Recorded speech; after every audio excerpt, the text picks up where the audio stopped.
मुझे ये बताइए ना कि हाफिज सईद को आप लोगों ने किस बात की सजा दी है, मतलब क्या जुर्म किया उसने? टेररिज्म की ना? तो सर नहीं, नो नो नो नो, मैं अगर आपने उसे टेररिज्म की सजा दी है तो ये बताइए उसने टेररिज्म कहाँ की? क्या उसने पाकिस्तान के अंदर टेररिज्म की है? उसने पाकिस्तान के अंदर, सर देखिए आप मुझे बात नहीं करने देते। सर देखिए मुझे भी बोलने दे। मैंने आपको 20 मिनट सुना है सर, मैं 20 मिनट से आपको सुन रही हूँ। अब आप जो है ना सोल्यूशन दे रहा हूँ।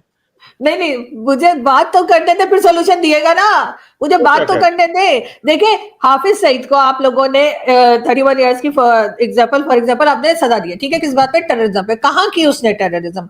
क्या उसने टेररिज्म पाकिस्तान के अंदर की है? अगर अंदर की है तो कहाँ की है? और अगर उसने भारत में की है तो मान जाइए ना कि ऐसा होता रहा। और वो अजमल कसाब कौन था? अजमल कसाब का तो घर तक दिखाया गया था कि पाकिस्तान में कहाँ पे उसके पेरेंट्स रहते हैं और वो पाकिस्तानी है। और इसी तरह से बाकी कई चीजों में भी सर पाकिस्तान का नाम आता रहा है। और कई जो यहाँ के जो सो कॉल्ड या यहाँ की जो ऑर्गेनाइजेशन है, टेरर ऑर्गेनाइजेशन, वो कई बार रिस्पॉन्सिबिलिटी भी लेती रही है। आप सिर्फ पहलगाम पे जाकर फंस जाते हैं आप लोग बुरी तरीके से। उससे पहले का कुछ नहीं देख रहे, उससे पहले क्या होता रहा है। तो उसके बाद वो टीआरएफ के टीएफआर के क्या वो ग्रुप, उसने भी तो रिस्पॉन्सिबिलिटी ली थी। तो उसको आप क्या कहेंगे सर? इसी वजह से यही आप लोगों का बिहेवियर है जिसकी वजह से हालात ठीक नहीं हो रहे। हर बार आप कह देते हैं हमने नहीं किया, ठीक है, मान लिया मैंने पहलगाम, आपने नहीं किया, ठीक है, पहलगाम वो भी मैं स्टेट को नहीं कह रही हूं, मैं उन ऑर्गेनाइजेशंस को कह रही हूं जिनको पाला, जिन्हें बनाया, जिन्हें सिखाया पढ़ाया, जिहादी बना के इधर उधर भेजा, उनकी बात हो रही है। सर अब तो हाल ये हो गया है कि अब हम कुछ भी बोले ना तो इतनी बार हमारे ऊपर इल्जाम लग चुका है और हम साबित नहीं कर पाए। और कई बार ये ग्रुप उठ के मान भी जाते हैं, जैसे मैंने कहा कि हाफिज सईद, ये मसूद अजहर, ये सब लोग कौन है? ये जाहिर है कि ये कोई आपकी तरह डॉक्टर तो नहीं है ना सर, मतलब उन्होंने कोई आपकी तरह से, पता नहीं सर आप किस चीज के डॉक्टर हैं, लेकिन खैर। तो सर बात सारी ये है कि आप जिस दिन मान जाएंगे, चले दुनिया के सामने मत माने, मत कहिए पब्लिकली कैमरा के सामने या प्रेस के सामने, अपने आप में तो मान जाएंगे हमारे यहाँ क्या गलत हो रहा है। और उसके बाद अगर हम उस पर काम करेंगे, इस तरह के लोगों को रोकेंगे, काफी सारे इश्यूज अपने आप सॉल्व हो जाएंगे। आधे से ज्यादा प्रॉब्लम्स आपकी उधर ही भारत के साथ और दूसरी कंट्रीज के साथ खत्म हो जाएगी। इस वक्त अफगानिस्तान भी ये कह रहा है कि पाकिस्तान हमारे यहाँ टेररिज्म करा रहा है। और ये जो आप कहते हैं ना हमारे इतने हजार लोगों की जाने गई, सर उसको मैं मर्डर कहती हूँ। आपने कत्ल किया उन लोगों को, आपने उन लोगों की जाने ली है, आपकी अपनी गलत पॉलिसीज की वजह से उन लोगों की जान गई। और सर जो सुसाइड बॉम्बर होता है ना, जब वो कहीं जाके फटता है तो वो खुद भी मरता है, तो उसको ये नहीं कह सकता कि मैं विक्टिम हूँ, मैं तो फटा था तो मैंने लोगों को मारने के लिए फटा था तो उन्हें मरना चाहिए था, मुझे नहीं मरना चाहिए था। सर ऐसा नहीं होता। अगर आप गलत पॉलिसीज रखेंगे और उसके बाद आप अगर ये रोना रोएंगे कि हम तो खुद विक्टिम है, तो भाई आपने विक्टिम तो होना ही, आपके ऊपर भी कुछ ना कुछ होगा। अगर आप दूसरे को नुकसान पहुंचाएंगे तो ऐसा तो नहीं है कि वो जहर सिर्फ वहीं जाएगा और आपके ऊपर असर नहीं करेगा, चाहे कम करे लेकिन करेगा। जो इतने लोगों की जाने गई, जो परवेज मुशर्रफ तो कहते थे जी कितने 4000 लोग जो है उस जमाने में कहा जाता था कि परवेज मुशर्रफ ने जी हमने अपने कुर्बान कर दिए अफगान वॉर में। क्यों कर दिए भाई? क्यों आप दूसरों की जंग में जाके शामिल हो जाते हैं? अब गजा में भेज रहे हैं, कभी कहीं भेज रहे हैं फौजियों को अपने, वो बेचारे आम फौजी जो हैं उनकी जाने जाती है। और ये जो बड़े बड़े स्केल पे बैठे हुए जो आपके फौजी हैं या जो आपके मिलिट्री स्टैब्लिशमेंट है, वो अपने लूटमार मचा रखी है उन्होंने। कोई कनाडा में घर ले रहा है तो कोई दुबई में घर ले रहा है तो कोई कहाँ ले रहा है। और इसी तरीके से आपके जो पॉलिटिकल पार्टीज हैं उनका भी यही हाल है, सब एक दूसरे को घसीटने में लगे हुए हैं। इमरान खान भी ऐसे ही थे और शहबाज शरीफ साहब भी ऐसे ही। लोग कहते हैं शहबाज शरीफ साहब जो है वो फौज के या मिलिट्री स्टैब्लिशमेंट के पिट्ठू है, तो भाई इमरान खान कौन थे? इमरान खान को भी तो यही लोग लाए थे। ये लोग अपने काम से काम रखे, सिक्योरिटी को देखे, साइड पर हो जाए भाई। क्या मतलब इन्होंने मुल्क की ईंट से ईंट बजा दी, और क्या चाहिए आपको? और भारत को आप कहते रहते हैं भारत में सर सिर्फ 5% लोग पॉवर्टी लाइन के नीचे, हमारे यहाँ 50% लोग पॉवर्टी लाइन के नीचे, और उस पर किसी को कोई असर नहीं होता। आप जैसे लोग ना कभी पता नहीं बकाऊ खड़े, कभी कहाँ खड़े, कभी किधर किधर की फोटो लगाते रहते हैं सर, ट्रैवलिंग कर करके लोगों को दिखा रहे होते हैं। और बकाऊ पता नहीं क्या सर, जो भी है वाजिब सा। हाँ ये व्हाट्सएप की यही प्रॉब्लम है। अच्छा हाँ बिल्कुल सर, जो भी है। दरअसल प्रॉब्लम ये है, मैंने आपको कहा है कि स्टार्ट डूइंग रिसर्च।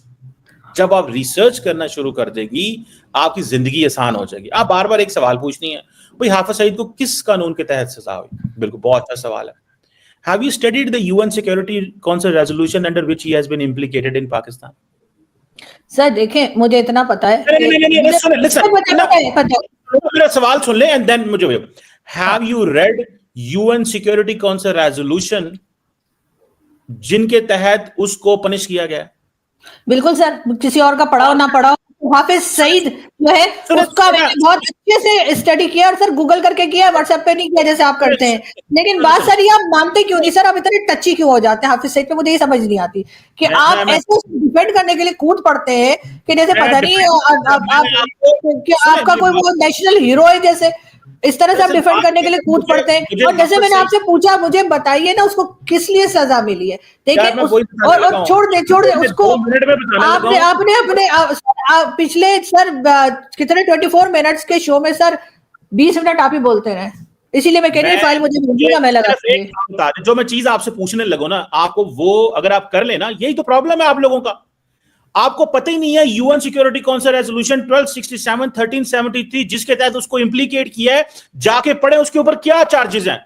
आपको पता ही कुछ नहीं है, आप बार बार पूछ रही है किसके तहत किया है। और दूसरी बात, डू यू नो मैंने कहा टेररिज्म पे किया गया है ना उसको, या कहीं बैंक में डकैती करता पकड़ा गया था, क्या कर रहा था, कच्चे का डाकू था क्या, कच्चे के डाकुओं को चला रहा था, जाहिर है टेररिज्म के ऊपर दिया है ना सर उसको, तो वो टेररिज्म कहाँ कर रहा था, मैं तो ये पूछ रही हूँ सर। आप बहुत काबिल आदमी है, मुझे कुछ आता नहीं, मैं तो आपसे पूछ रही हूँ कि उसको किस बात पे, उस मासूम से इंसान को जो कि बिल्कुल जैसे कहते हैं ना एकदम सीधा साधा भोला भाला आदमी, उसके चेहरे से नूर टपक टपक के गिरा होता है नीचे, तो मुझे ये बताइए कि उस मासूम आदमी को आप लोगों ने क्यों हाउस अरेस्ट किया हुआ है। जाहिर है कोई डकैती वकैती तो नहीं कर रहा था वो कच्चे के डाकुओं के साथ, टेररिज्म के ऊपर ही है ना, वो टेररिस्ट ही है ना, उसको जो यूएन ने लिखा हुआ है डेजिग्नेटेड टेररिस्ट है ना वो यूएन के उसमें लिस्ट में। तो फिर बताइए ना कि उसने टेररिज्म कहाँ की है, मुझे वो जगह बता दीजिए, क्योंकि वो कहीं लिखा हुआ नहीं है। आपको पता है पाकिस्तान में कानून है राइट टू इंफॉर्मेशन, आपको चाहिए सिंपली एक एप्लीकेशन लिखें। अगर आप यूएन सिक्योरिटी काउंसिल रेजोल्यूशन 1373 1267 नहीं पढ़ सकती, अंग्रेजी का मसला है आपका, तो और आपको पता है जाके सिंपल लिखें राइट टू इंफॉर्मेशन कानून है, और जाके इंटीरियर मिनिस्ट्री या जस्टिस डिपार्टमेंट वो चेक कर लें, आप लोग जर्नलिस्ट हैं आपको ज्यादा बेहतर पता चल जाएगा। आप जाके पूछ सकती हैं कि ये बंदे को किस कानून के तहत सजा दी गई है, और आपको वहां से जवाब मिल जाएगा।